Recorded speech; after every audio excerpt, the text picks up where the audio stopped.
Hello, this is Gregory. You're live on the air. Thank you for calling. Hello. Hi, how are you? Fine, thank you. I hope you're doing well too.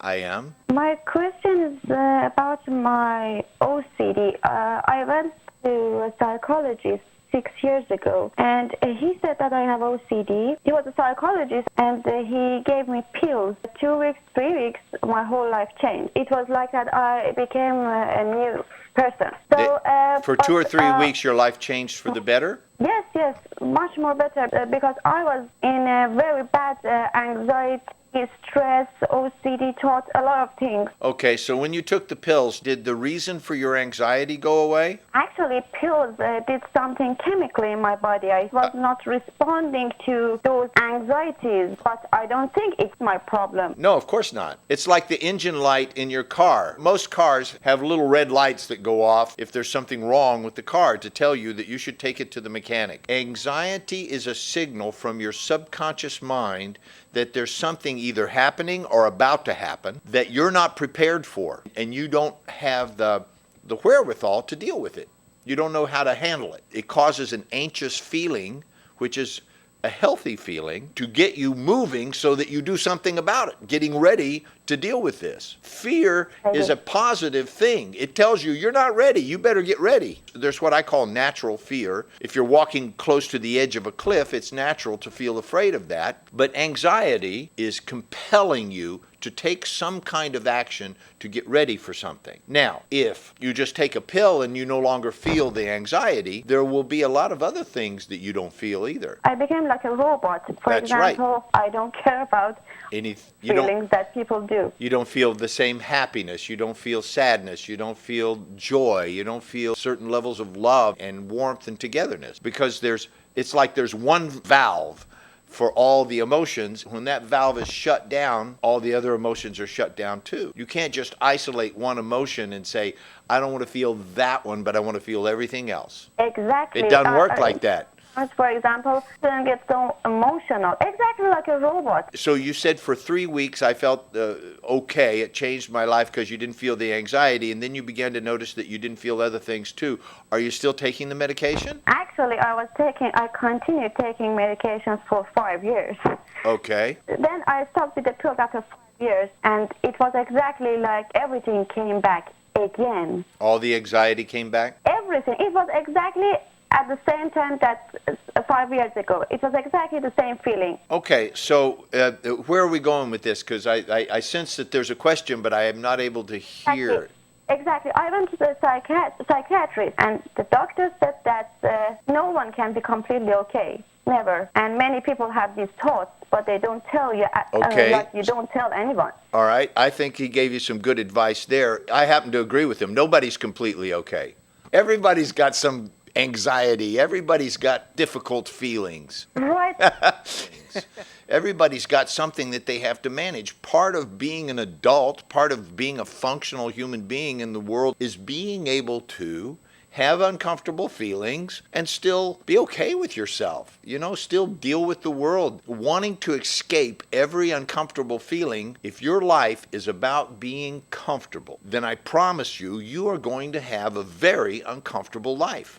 Now, if your life is about making a difference for other people, being everything that you could possibly be, mentally, physically, being in your best physical shape, your best mental shape, your best emotional shape, your best financial shape, in other words, being great at being you, if that's what your life is about, then you will have a very uncomfortable life. Either way, life is uncomfortable. So you should just choose whether you want to go out and make a difference with your life and share yourself, and recognizing that, hey, it's uncomfortable. My point is, you're never going to escape some uncomfortable feelings. You've been worried about stuff that's never going to happen. So how can they bother me? Because you let it. Every time I get in my car, I'm not worried about somebody running into me with a bus. Every time I cross the street, I'm not worried that I'm going to get run over by a car. I just look to see if there's any cars coming. Yes, I do. But an OCD, or whatever it is that you want to call yourself, that you've learned to identify with, this has become an identity for you. You relate to this identity. It's almost like a badge of honor. I'm OCD, and you're worried about stuff that's never happening.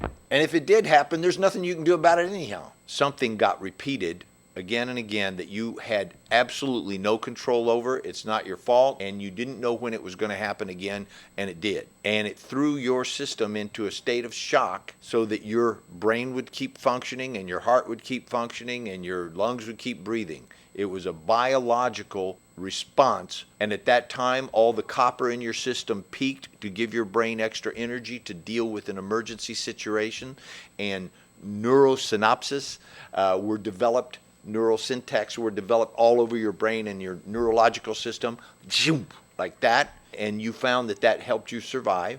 And so now every time anything that it remotely resembles that situation comes up, you have that same response over and over and over and over and over and over. And the only way to kill that response up until now has been to take this medication, which deadened the response so that the button doesn't work so good anymore. Well, I wanted to go to a psychic person that maybe that person can give me some advices regarding to supernatural things. I was thinking, because the psychiatrist said she's not believing these things, but I do believe in that, but I don't know. Well, let me tell you something. Exactly. I believe in things that we can't see too. What we see is a tiny, tiny bit of what's going on around us all the time. I also know from my experience that when I'm grounded in the physical world, meaning I'm fully present, that I'm 1,000 times more powerful than any of that stuff. It can't touch me. I'm too strong because I'm here, and it's not. Whatever spiritual thing that you think that you're seeing and experiencing, you're far more powerful than it is. Way more powerful.